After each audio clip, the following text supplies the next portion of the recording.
Hi everyone, it's Petruchio again. Do you want a sequel? Here it is. My life was back to normal, and the events of those days began to fade from my memory. Only the game console reminded me of them, and I was overcome with doubts, whether it really happened or not. Nothing unusual happened anymore, but I had a feeling that I missed something important. The only thing, I avoided Alina and her friends at the university, fearing mockery, but it didn't happen. Instead, she looked in my direction with interest. I did not pay attention. Like all students, I was more worried about the money. Where can I get them? If you remember, my parents were more interested in otherworldly things, and money was just paper for them. I had the idea to go to my grandmother's house and find something to sell. When I got there, it appeared in such a sinister form. The huge oak tree which, according to legend, planted my great-grandfather, dried up after the death of my grandmother, and its branches creaked in the wind. The house was boarded up. No buyer could be found for it. I made my way inside. All new and valuable things, including furniture, were taken out and distributed to relatives and neighbors. Reviews were different. Some were pleased. Someone blamed that the lice were brought into the house with the furniture, although the furniture was all from the same house. After I realized there was nothing down there, I decided to try my luck in the attic. The attic was neglected. All things were covered with a thick layer of dust. There was spiderweb all around. Nothing valuable was found.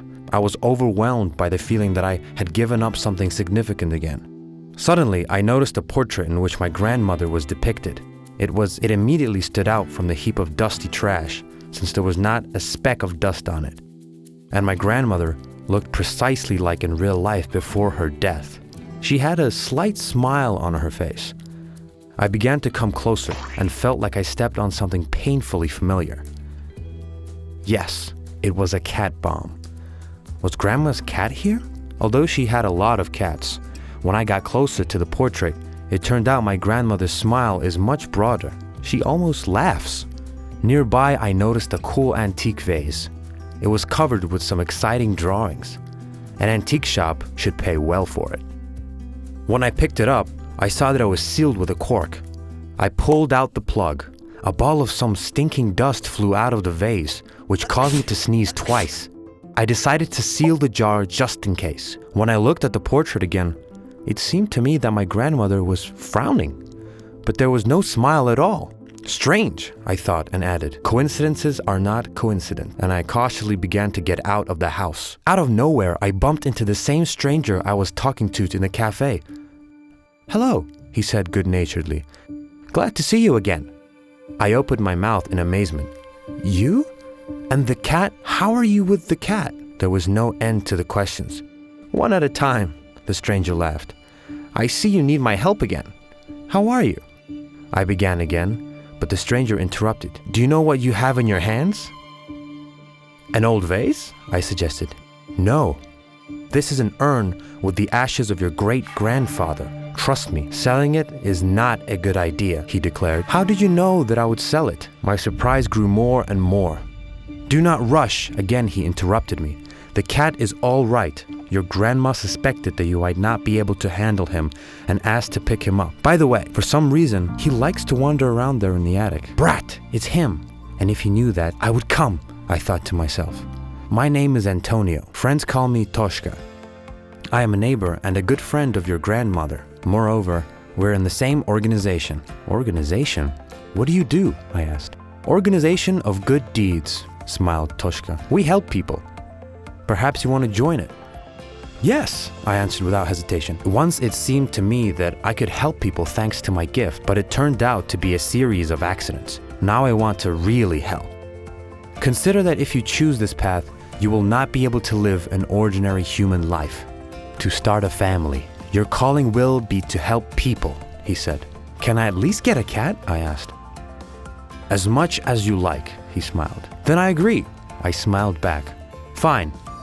To do this, you need to pass 3 tests," he began ominously. "And the first test is to help Grandma cross the road." I searched for a suitable old lady and just saw one. She was about to cross the intersection of a 6-lane expressway. I ran up to her, grabbing her arm with the words, "Don't worry, I will help." And we went, but very slowly.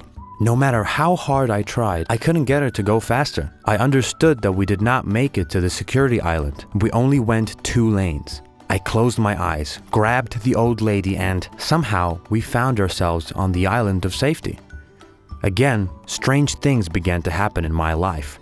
There was no time to comprehend this, since the old lady, it seemed, was deaf and blind and continued to move like a tank. I could hardly hold her. It is clear that she does not have much left to live, and nothing is scary, but not for me. Thank goodness the red light turned on and the cars stopped. I no longer held her. Instead, I encouraged her forward, but we, as usual, were late. The green light lit up, and we were only in the middle of the last strip. The driver, some kind of rich guy on a Lexus, nervously honked and skidded in place to hurry through.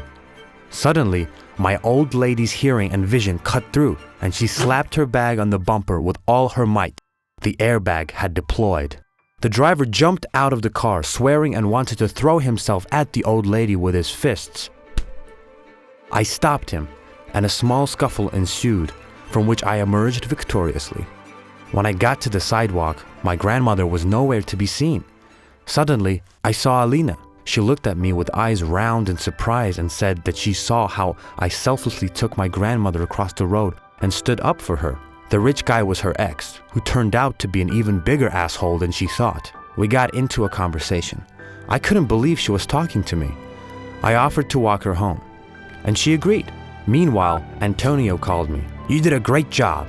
I have the next assignment for you. It's even more complicated than the previous one," he said, but I interrupted him. "Sorry, but I won't be able to do it today, and probably tomorrow too." "Okay," he said, and hung up. The next day, in the evening, I came home after another date with Alina. With an idiotic smile on my face, I entered the room. He was sitting on the sofa. "I see you're doubting again. I will help you make a choice," I said, Antonio.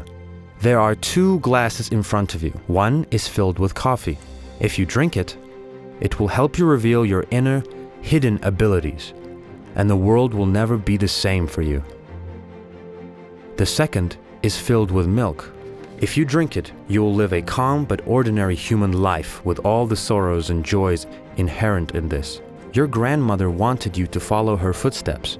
You have a predisposition. You just need to help them open up. What do you choose?" Yes, I was terribly curious about what would happen if I had a glass of coffee, and that my hand was undoubtedly reaching for him. But, Alina, everything was just beginning with us, and everything was so exciting and exciting. I began to doubt again and still chose a glass of milk. When I drank it in one gulp, I remembered that I was allergic to dairy. With all these events, this fact completely flew out of my head. My face began to turn red, and I felt myself starting to choke. Everything around me began to turn gray, and I passed out. I woke up when the sun was already shining bright. I had a terrible headache, where the iron had hit. My grandmother's cat ran up, meowing and rubbed on my legs as if asking for forgiveness. I didn't understand anything. Have I been out all this time? And it was all a dream? The phone rang. I picked up the phone, and at the other end of the voice, I heard Alina's voice. My heart pounded wildly. "Hi," she said. "I was told that you can help with coursework on astronomy." We got to talking and yes, then we started dating. Here's my story. I still don't know if it actually happened. Everything insanely plausible. One day I had a dream in which I chose coffee, and what happened next. Everything about it was all authentic. If this video gets a lot of likes, I'll tell you what happened in the dream. Otherwise, it will completely disappear from my memory. Subscribe to the channel. Goodbye to everyone.